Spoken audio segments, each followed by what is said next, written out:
घने जंगल के बीचों बीच एक अच्छाई का पेड़ था। वो बदलते हुए मौसम के साथ सभी पक्षियों को कोई न कोई गिफ्ट दिया करता था। चलो कालू मेरे प्यारे पति, आज हम अच्छाई के पेड़ से कोई गिफ्ट लेके आते हैं। मौसम बदल रहा है, इसलिए वो पेड़ हमें गिफ्ट जरूर देगा। फिर गोरी और कालू अच्छाई के पेड़ से गिफ्ट लेने चले जाते हैं। गोरी कभी कालू से आगे आगे उड़ रही थी। फिर वो घने जंगल में पहुंच जाते हैं। वो मिट्ठू तोते के पास रुकते हैं। यार मिट्ठू, अच्छाई का पेड़ कहाँ है? हमें उससे अपना गिफ्ट लेना है। हाँ कौवे, वो सामने जो जामुन का पेड़ है वही अच्छाई का पेड़ है। जाइए और आप अपना गिफ्ट ले लीजिए। मिट्ठू, तुमने क्या लिया है अच्छाई के पेड़ से? मैंने अपने लिए एक घर लिया है अच्छाई के पेड़ से। घर मतलब जो मांगो वो मिलता है। हाँ, आप जल्दी से जाएं। फिर कौवा और कौवी उस अच्छाई के पेड़ के पास चले जाते हैं। कौवा, बोलो क्या लोगे? पेड़ जी, क्या आप मुझे एक सोने का हार दे देंगे? मुझे मिठाई, मेरा मिठाई खाने का बहुत मन कर रहा है। कौवा, सभी पक्षी अपने लिए घर मांग रहे हैं या ठंडियों से बचने के लिए गर्म कपड़े, और तुम सोने का हार और मिठाई। पेड़ जी, वो पक्षी तो पागल हैं। अभी तो ठंड चालू भी नहीं हुई है। बस आप हमारी इच्छाएं पूरी कर दें। फिर वो पेड़ गोरी को एक सोने का बड़ा हार दे देता है और कालू को मिठाई। तब वे खुशी खुशी वहाँ से चले जाते हैं। घर जाके वो मिठाई खाते हैं और गोरी कभी अपने सोने का हार पहन के बहुत खुश होती है। कालू जी, कैसी लग रही हूँ मैं? सुंदर, अति सुंदर लग रही हो। सुंदर, अति सुंदर लग रही हो। चिड़िया भी अपने बेटे को साथ लेकर आज अच्छाई के पेड़ की तरफ जा रही थी। कुकू बेटा, अभी और जल्दी जल्दी उड़ो, आज हमें अच्छाई के पेड़ के पास जाना है। मम्मा, हम क्या लेंगे अच्छाई के पेड़ से? कुकू बेटा, मौसम बदल रहा है, हम अपने लिए गर्म कपड़े लेंगे। फिर वो माँ बेटा वहाँ पहुँच जाते हैं। चिड़िया, क्या लोगी? क्या तुम भी गोरी कवि की तरह सोने का हार लोगी?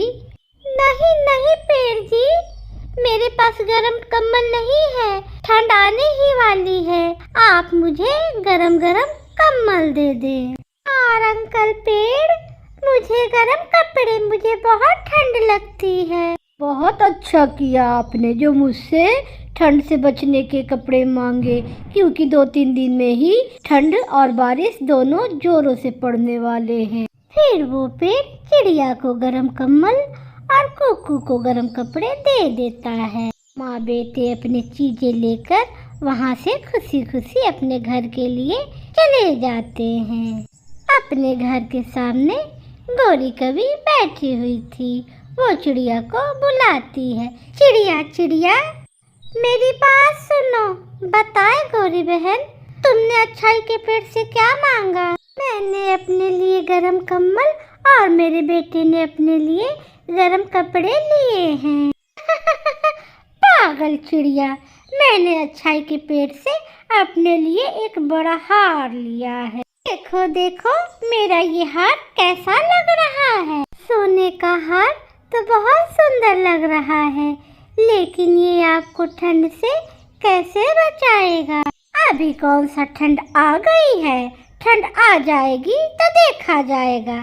फिर चिड़िया वहाँ से चली जाती है। से ही कुछ दिन बीत जाते हैं और ठंडी ठंडी हवा चलने लगती है। आसमान में बादल भी थे। चिड़िया और कुकू अपने लिए भोजन लेने आए हुए थे। कुकू बेटा, जल्दी से भोजन कर लो, फिर हमें घर भी जाना होगा। माँ, क्या बारिश आने वाली है? हाँ बेटा, ये ठंडी हवा इस बात का संकेत है कि रात में जोरदार बारिश होने वाली है। माँ, हम बारिश देखेंगे, क्योंकि अब हमारे पास गरम कपड़े और गरम कम्बल भी है। दोनों माँ बेटा खुशी खुशी घर वापस लौट जाते हैं।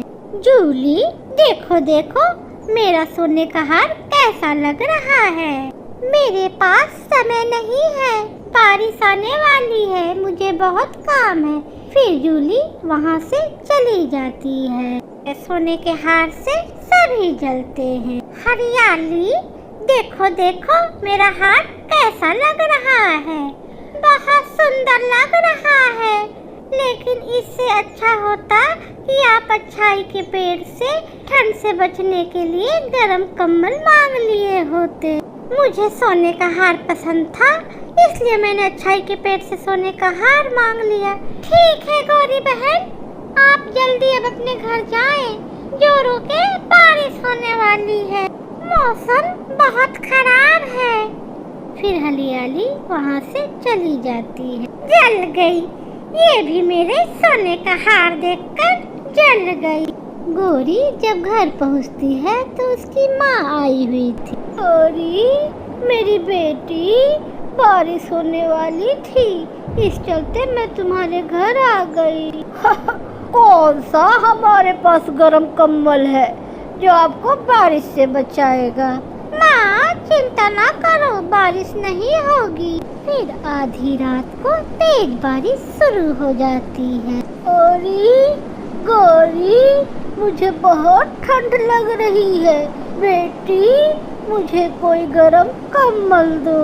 हाँ, ठंड तो मुझे भी बहुत लग रही है, लेकिन गरम कम्बल तो घर में ही नहीं है। मुझे भी बहुत ठंड लग रही है। ये ठंडी हवा आज मेरी जान ही ले लेगी।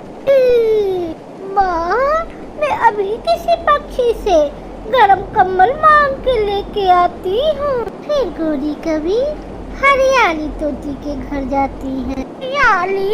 हरियाली, मेरी प्यारी बहन, बहुत ठंड लग रही है, प्लीज कम्बल हो तो मुझे दे दो। तो क्या मैं अपना गरम कम्बल तुम्हें देकर ठंड में मरूं?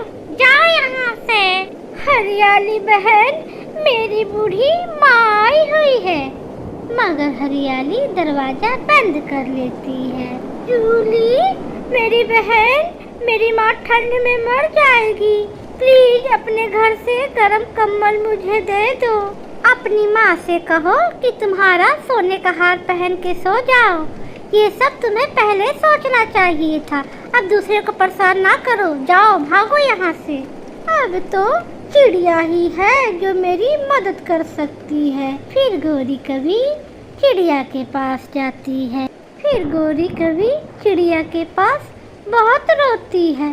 चिड़िया, चिड़िया, मेरी बूढ़ी माँ को बचा लो, बहुत ठंड लग रही है मेरी बूढ़ी माँ को, वो ठंड से मर जाएगी। अगर आज आपने अच्छाई के पेड़ से गरम कम्बल लिया होता तो आज दूसरों के घर आप ऐसे ना जाती।